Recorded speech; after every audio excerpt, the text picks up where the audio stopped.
चोरी भी एक कला होती है और हरी सिंह उस कला का चैंपियन था। पर ये कोई आम चोरों में नहीं आता था। ये पहले दोस्ती करता, फिर भरोसा जीतता और फिर जेब साफ कर लेता था। लेकिन एक दिन कुछ ऐसा हुआ कि इस छोटे से चोर का दिल बदल गया। इसने चोरी करना बंद कर दिया और चम्मच उठाकर खाना बनाना सीख गया। तो आज की कहानी एक छोटी उम्र के चोर की है जो बन गया था शेफ विद द हर्ट। और इस चैप्टर का नाम है द थीफ स्टोरी, एक बेहतर सोच और एक बेहतर इंसान बनने की कहानी। और इस स्टोरी के जो राइटर हैं उनका नाम है रस्किन बॉन्ड। तो अब कहानी शुरू करते हैं। तो ये कहानी एक 15 साल के बच्चे की। और हाँ, ये कोई शरीफ बच्चा नहीं था, ये एक चोर था। पर कोई नॉर्मल चोर नहीं था, थोड़ा स्मार्ट टाइप का चोर था। मतलब इसको इतना तो पता था कि किसी को उल्लू कैसे बनाना है। एक दिन की बात है, ये बाज़ार में अपना एक शिकार ढूंढ रहा था। उसी टाइम इसको एक इंसान दिखता है जिसका नाम था अनिल। अनिल कोई बहुत बड़ा इंसान नहीं था, सिंपल सोफिस्टिकेटेड दुबला पतला सा और एक कूल टाइप का बंदा था। जब ये चोर उससे मिला तो अनिल एक रेसलिंग मैच देख रहा था।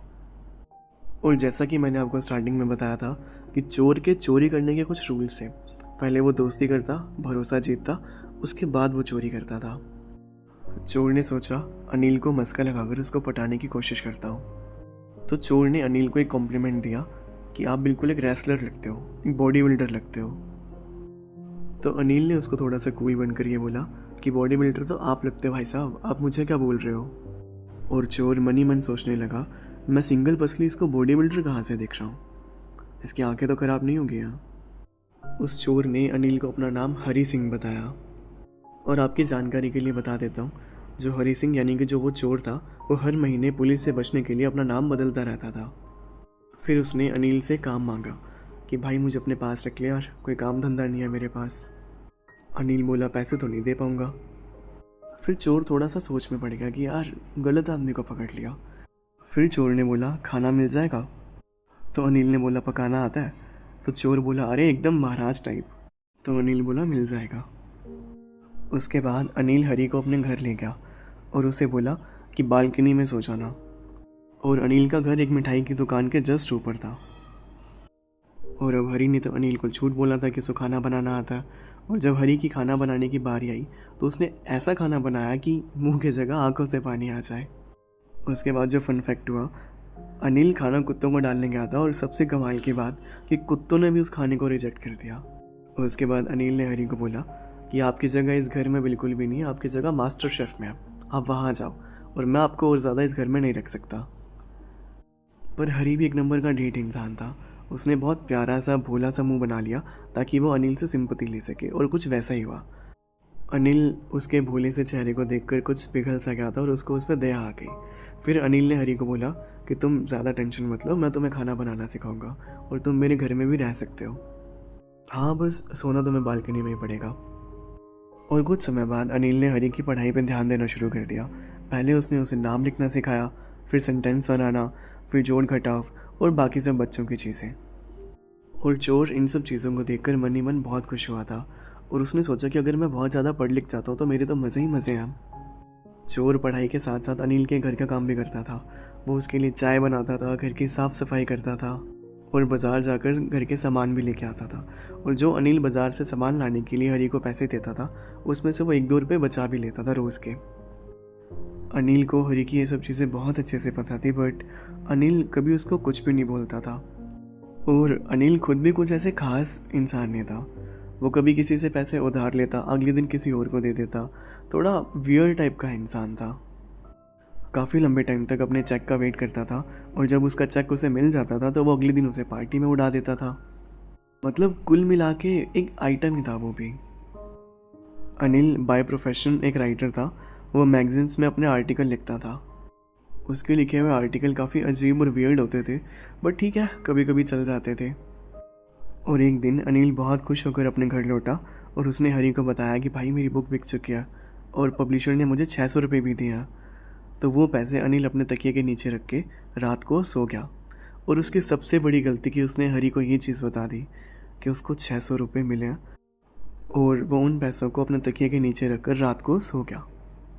हरी के अंदर का चोर अभी तक तो इतने दिन से शांत था, पर अब जब उसने पैसों की महक सूंघ ली तो उसका चोर अंदर से जाग उठा। और रात होने के बाद हरी ने अनिल की फील्डिंग सेट कर दी। रात को अनिल के सोने के बाद हरी ने अनिल के तकिए के नीचे से सारे पैसे उठाए और वहाँ से 9-2-11 हो गया। और अनिल के घर से भागकर वो पहुंचा स्टेशन पे। उसने पहले ही डिसाइड कर रखा था कि वो लखनऊ एक्सप्रेस पकड़ के वहाँ से भाग जाएगा सारे पैसे लेकर। पर जैसी ही ट्रेन चल रही थी तो पता नहीं ऐसा क्या हुआ कि उसके दिल में कुछ चेंजेस आने शुरू हो गए। ट्रेन उसके सामने से प्लेटफॉर्म से निकल रही थी बट वो एक भी कदम अपना आगे नहीं बढ़ा पाया। अनिल ने उसकी हेल्प के लिए जितनी भी चीज़ें की थी, उसको पढ़ाया, उसको खाना दिया, उसको बहुत सारी चीज़ें सिखाई, वो सब उसके माइंड में रन होने लगा था। और जब ट्रेन स्टेशन से चली गई तो वहाँ पे वो स्टेशन पे अकेला रह गया और वहीं पे घूमता रहा। उसके बाद एक जगह पे जाकर बैठ गया और मन ही मन बहुत गिल्ट फीलिंग के साथ ये सोचता रहा कि शायद मैंने अनिल के साथ बहुत गलत किया, मुझे उसका भरोसा नहीं तोड़ना चाहिए था। और अब वो ये सब चीज़ें भी सोच रहा था कि मैं अब कहाँ जाऊँगा। ना तो इस शहर में मेरा कोई जानकार है, ना कोई रिश्तेदार, और जिसे मैं जानता था उसकी मैं फील्डिंग सेट कराया। उसके बाद वहाँ पर बारिश होना शुरू हो गई और वो बारिश में पूरा भीग चुका था और उसके बाद जो 600 रुपये थे वो भी पूरे गीले हो चुके थे। उसने सोचा कि घर चला जाता हूँ वापस, और उसने सोचा कि अनिल को जब भी पता चलेगा तो वो मुझ पर गुस्सा तो नहीं करेगा बट अंदर ही अंदर वो दुखी ज़रूर होगा कि मैंने उसका ट्रस्ट ब्रेक किया।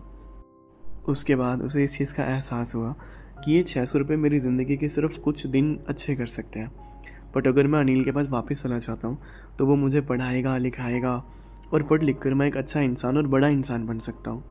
फिर वो अपनी जगह से खड़ा हुआ और उसने फटाफट रेस लगाई और घर पहुँच गया। उसने सारे पैसे अनिल के तकिए के नीचे वापस रख दिए और अपना बैल्कनी में जाकर आराम से सो गया। अगले दिन सुबह अनिल ने हरी के लिए चाय बनाई और साथ में उसको 50 रुपये भी दिए और हरी को बोला कि अब से मैं तुम्हें तनख्वाह देना भी शुरू करूँगा। हरी पैसों को देखकर थोड़ा सा घबरा गया था। उसे लगा कि अनिल को सब सच पता चल चुका है। उसके बाद अनिल ने हरी को बोला कि चलो पढ़ने बैठते हैं और आज मैं तुम्हें सेंटेंस सिखाऊंगा, मतलब वाक्य सिखाऊंगा।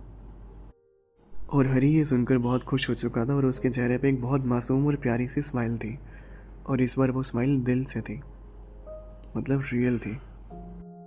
और यहाँ पर इस कहानी द थीफ स्टोरी की एक्सप्लेनेशन ख़त्म होती है। और मैं आपको इस चैप्टर के कुछ इंपॉर्टेंट क्वेश्चंस जो एग्ज़ाम ओरिएंटेड है और बहुत इजी लैंग्वेज में है वो आपको डिस्क्रिप्शन बॉक्स में प्रोवाइड करवा रहा हूँ, और साथ में बहुत इंपॉर्टेंट वो कैप भी है तो उसको भी पढ़ लेना। और अगर आपको मेरी मेहनत पसंद आई हो तो लाइक, शेयर एंड सब्सक्राइब ज़रूर करना ताकि ये वीडियो ज़्यादा बच्चों तक पहुँच सके और ज़्यादा बच्चे इनसे पढ़ सकें।